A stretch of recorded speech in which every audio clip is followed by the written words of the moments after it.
He was incredibly strong to the point where prison guards started calling him the Hulk. Tyler Davis Bingham is one of them. TD was probably the most dangerous man I've ever known. He was feared by inmates. He was an imposing figure. Bingham started out as a petty criminal, spending time in youth correctional facilities.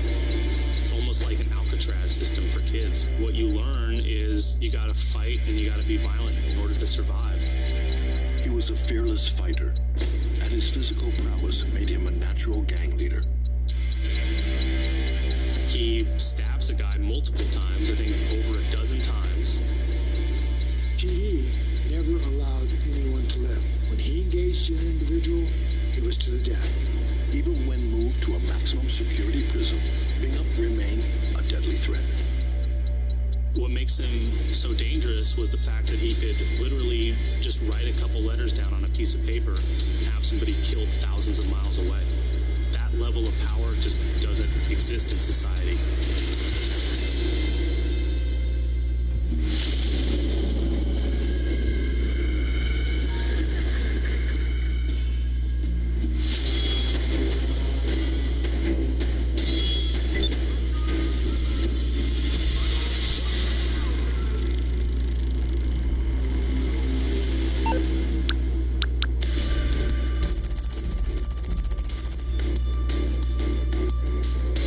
San Quentin Rehabilitation Center in California.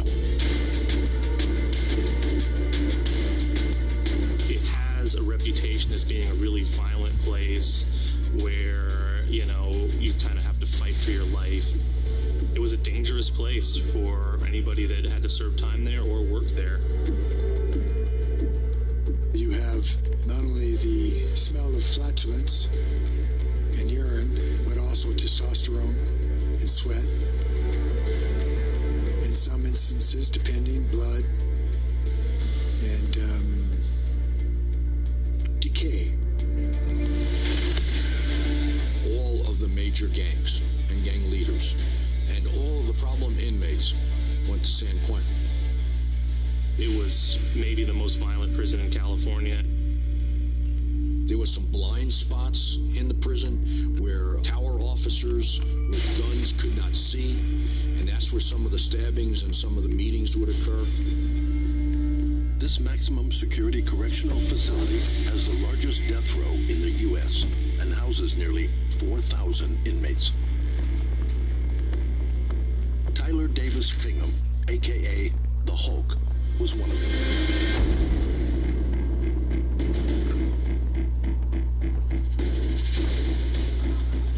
TD's a man's man, and probably the most violent individual I've ever met in my life.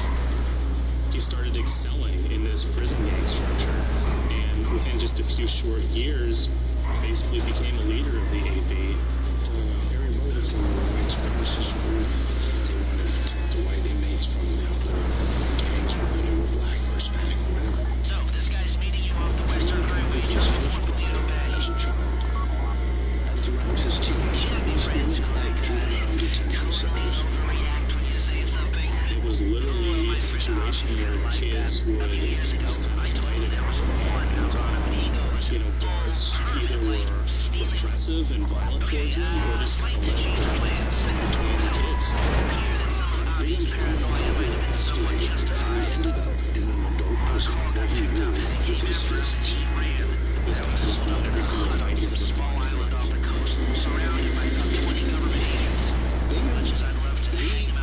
He took his weightlifting seriously. He was a big burly guy. So, I'm sending you to a rental place on Geneseo Road. Pick up some sea sharks and get out to the island. If I were to create the image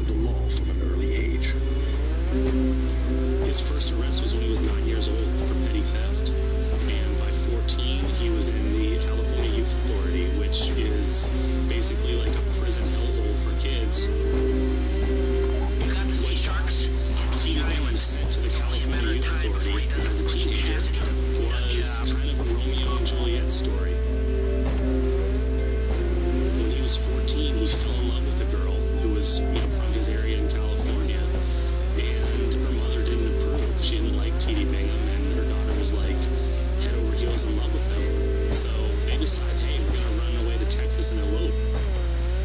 What they did was they stole a car and they drove all night long into the next morning, and they, fell asleep in each other's arms in the backseat of the car that night. And when they woke up, there was a sheriff's deputy right there, knocking on their window trying to figure out what the hell they were doing there. And they tried to play it off and say, oh, hey, we're from this area, we're just sleeping overnight. But the cop didn't believe him, and, he comes to find out, hey, this is a stolen car out of California, and takes T.D. Bingham into custody, and he ultimately ends up going to the California Youth Authority.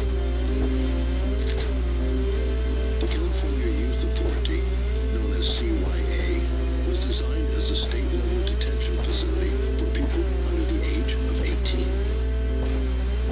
It was the largest youth prison system in the country. At one time, they had 10,000 what we call wards, not inmates. They called them because they were wards of the court.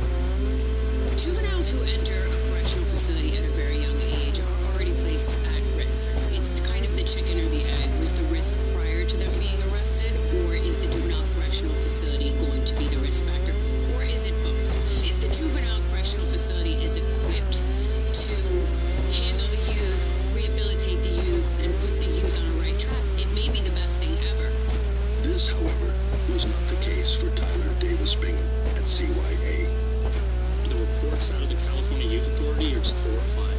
This was not just a punitive environment, but it was basically a prison hellhole. I mean, the CYA system was worse than a lot of adult prisons in California.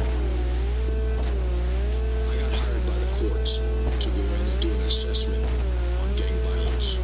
So I walked and talked in 11 institutions, came back, wrote a report, said the place is a mess.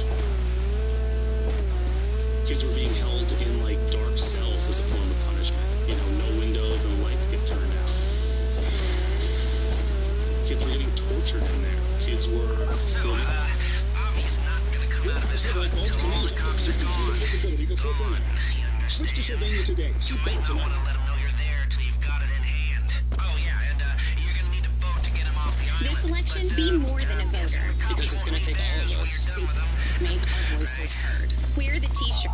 Living in completely unsanitary environments. Guards throw gas canisters into their cells as a punishment and just let them sit there in it for a while.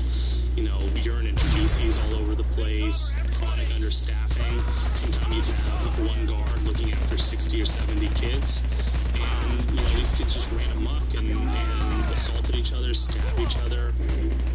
The other risk factor with juveniles going to correctional facilities is peer influence. So if a juvenile goes to a correctional facilities and they are surrounded by other juveniles who tend to be maladaptive, who tend to engage in criminal activity, lying, cheating, stealing, and violence, that might actually make the juvenile worse, so to speak, because now the juvenile is wanting to impress his peers or her peers. The juvenile wants to up the ante. The juvenile starts to realize that in this circle of friends, this is the way you are supposed to behave.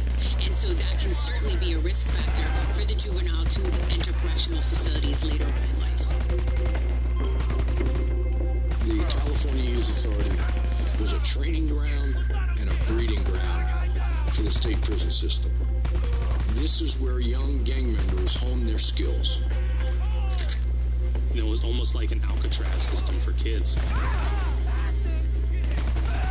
It's hard to understand the psychological impact that has, and also, ultimately what you learn is you gotta fight and you gotta be violent in order to survive. T.D. Bingham was released from the CYA at around the age of 19. His time there would have made a huge impact on his life.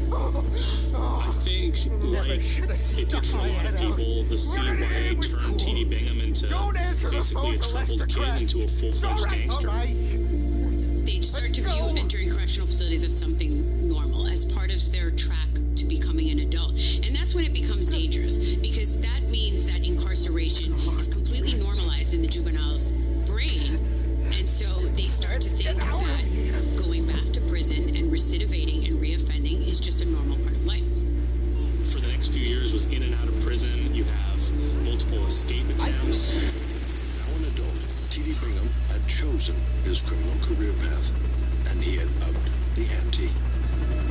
And then early 20s, he robbed a liquor store. What he did there was he basically, held the clerk at gunpoint, walked the clerk into a bathroom, whacked him on the head with a pistol, and then when he was arrested for that, his excuse was, well, hey, I needed money, so I took it. T.D. Bingham pleaded guilty to robbery of the first degree and assault with a deadly weapon. He was initially sent to but in 1973, Old Folsom State Prison is one of the oldest prisons in California. It's kind of easily recognizable because it has this iconic guard tower. Old Folsom was built in the 1850s. It looks like something out of the movies.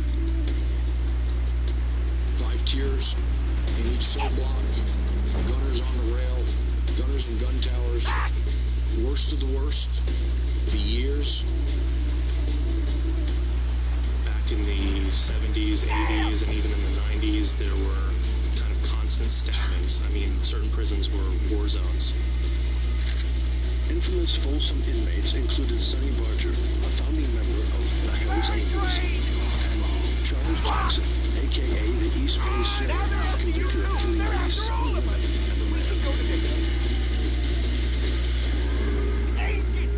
It was here in Folsom that T.D. Bingham had his first contact with prison gangs. T.D. Bingham is a guy who spent most of his life in prison, including during his childhood, was basically a product of the system.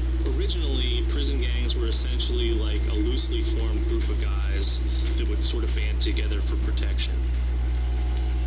Typically, most prison gangs go by ethnicity. You have Mexican gangs, you have black gangs, you have white supremacist gangs.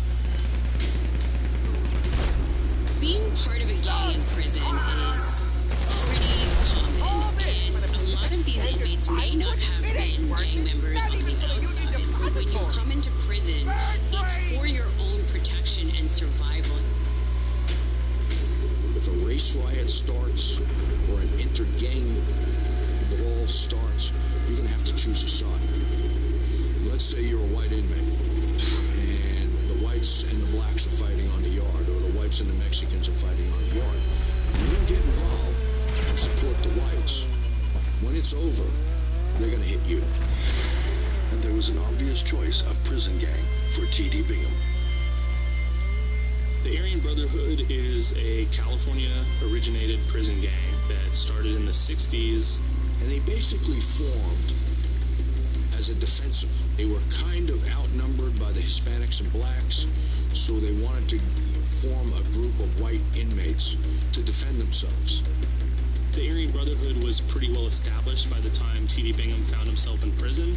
He immediately joins up with the Aryan Brotherhood and becomes kind of this, big, almost heroic figure within the gang right away.